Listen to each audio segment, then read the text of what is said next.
હાર્દિક સ્વાગત છે। હું છું જાદવ ટીશા। આજના મુખ્ય સમાચારો નિહાળશો। ભરૂચ લોકસભા ઇન્ડિયન ગઠબંધનના ઉમેદવાર ચૈતર વસાવાની સ્વાભિમાન યાત્રાને મળ્યો ઠેર ઠેર આવકાર। લોકસભા ચૂંટણી ચાલુ વર્ષે યોજવામાં જઈ રહી છે। હજુ તો ચૂંટણી અંગેની સત્તાવાર જાહેરાત થઈ નથી। તે પહેલા તો ભરૂચ લોકસભા બેઠક ઉપર ચૂંટણીનો રાજકીય જંગ તેની ચરસીમાએ પહોંચ્યો છે અને ચૂંટણી પ્રચારની શરૂઆત થઈ ગઈ છે, જ્યાં એક તરફ ભાજપ સહિતની પાર્ટીઓ પોતાના ઉમેદવાર ઊભા રાખવા માટે નામો ઉપર મંથન કરી રહી છે, તો બીજી તરફ ઇન્ડિયા ગઠબંધન એ પોતાના ઉમેદવાર તરીકે ડેડિયાપાડાના વર્તમાન ધારાસભ્ય ચૈતર વસાવાને પણ પોતાના લોકસભા બેઠકનો ઉમેદવાર જાહેર કરી ચૂંટણી પ્રચારના રણમાં ઝંપલાવી દીધું છે। ભરૂચ લોકસભા બેઠક ઉપર દિવસને દિવસે અવનવી રાજકીય ખીચડી રંધાતી થઈ ચૂકી છે। રાજકીય પાર્ટીના દિગ્ગજો પણ આક્ષેપો પ્રતિ આક્ષેપો ઉપર ઉતરી આવ્યા છે, ત્યારે હવે ઇન્ડિયા ગઠબંધનના ઉમેદવાર ચૈતર વસાવાએ ગામે ગામ ફરવાની શરૂઆત કરી નાખી છે। આજ રોજ ભરૂચ લોકસભા બેઠકના ઉમેદવાર ચૈતર વસાવાએ ભરૂચ વિધાનસભા મત વિસ્તારમાં સ્વાભિમાન યાત્રાની શરૂઆત કરી છે। આ સ્વાભિમાન યાત્રા તબક્કાવાર રીતે ભરૂચ લોકસભા બેઠક ઉપર ફરવા જઈ રહી છે, જેમાં પ્રથમ ઝઘડિયા તાલુકાના 12 થી વધુ ગામોમાં ચૈતર વસાવાની યાત્રા થઈ લોકો સુધી જનસંપર્ક કર્યો બાદ તેઓએ નેત્રંગ, અંકલેશ્વર, વાલિયા ખાતે લોકો વચ્ચે પહોંચી હતી। તેઓની સમસ્યાઓ સહિતના મુદ્દાઓ સાંભળ્યા હતા, જે બાદ આજ રોજ ચૈતર વસાવાની સ્વાભિમાન યાત્રા ભરૂચ વિધાનસભા મત વિસ્તારના ગામોમાં ફરી રહી છે। ચાવજ, નંદેલાવ, ઉમરાજ, શેરપુરા, કંઠારિયા જેવા ગામોમાં સ્વાભિમાન યાત્રા થકી ચૈતર વસાવા લોકો વચ્ચે પહોંચી રહ્યા છે।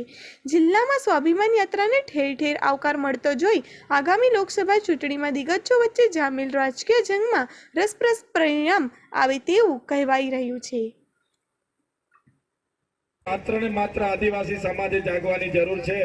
હજુ પણ તમે એ ભાજપને લાવશો તો આવનાર દિવસોમાં હજુ કોરોના 3 આવવાની તૈયારી છે, યાદ રાખજો। બરાબર છે, ફરી કોરોના લાવવાની તૈયારી છે। પહેલા ખેડૂતો દિલ્હીમાં જઈને બેઠા છે, ગઈ વખતે પણ દિલ્હીમાં જઈને બેઠા હતા અને કોરોના ચાલુ થઈ ગયેલો, ખબર છે ને બધાને। એટલા માટે કહીએ છીએ આ ચૂંટણી બહુ મહત્વની છે। તમારો મત દારૂની બાટલીનું માટેનો નથી, તમારો મત એક દિવસે 200 રૂપિયા માટેનો નથી। આપણા મુસ્લિમ સમાજને જોઈ લો, એક તરફે એક આગેવાન કે આખું ગામ ફરી જાય છે, ત્યારે આપણી અંદર કેમ વિવાદ છે એ બહુ મોટો પ્રશ્ન છે। આજે તમારો દીકરો આપણા બાળકો માટે બોલે છે, આજે આપણા યુવાનોને જીઆઈડીસી માં કાયમી નોકરી મળે એના માટે બોલે છે, તો તમારી પણ જવાબદારી છે કે મને પણ આ વખતે તક મળવી જોઈએ। મળશે ને મને તક? તમે ભાજપને 30 વર્ષ આપ્યા, આપણે બધાએ જે પણ સાંસદ હતા એ દાદાને પણ 30 વર્ષ આપ્યા। હવે દાદાને આરામ કરવાની જરૂર છે, એમને આપણે આ વખતે રિટાયર કરી દેવાના છે, રિટાયર કરી દેવાના છે। દાદા હું જેલમાં હતો ત્યારે બહુ ખુશ થતા હતા, પેલા મીડિયા વાળાને ઇન્ટરવ્યુ આપતા હતા, જોયા ને તમે બધાએ? ચૈતરભાઈ નું ખેલ ખતમ। ચૈતરભાઈ મૂર્ખ છે ટિપ્પણી કરતા હતા ને કે ચૈતરભાઈ જેલમાં ગયા, ખેલ ખતમ, અમે રમતા રમતા જીતી જવાના છે, એવી વાત કરતા હતા ને, હરકતા મલકાતા હતા। દાદાને પણ કહેવા માંગુ છું, એ ભાજપને પણ કહેવા માંગુ છું, तुमको क्या लगता था नहीं लौटेंगे? गलत। जब तक तोड़ेंगे नहीं तब तक छोड़ेंगे नहीं। हमको क्या अंडू पंडू गंडू झंडू समझ के रखा है क्या? ये चैतर वसावा है, चैतर वसावा कभी झुकेगा नहीं।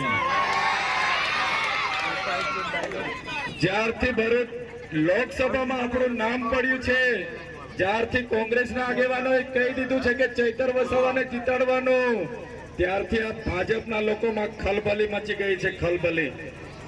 એમને ખબર પડી ગઈ છે આ વખતે ભરૂચ લોકસભામાંથી કોઈ પણ આવે એનો ગરબો આ વખતે ઘરે જતો રહેવાનો છે।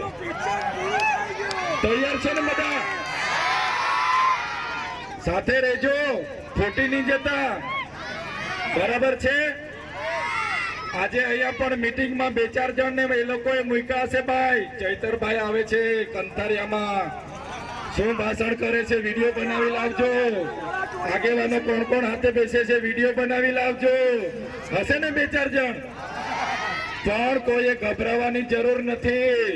अपना टाइम आएगा, अपना टाइम अपना ટાઈમ બધાનું ધ્યાન રાખજો. તમે પણ આવનાર દિવસોમાં એ લોકોના પણ આપણે મોર બોલાવી દઈશું.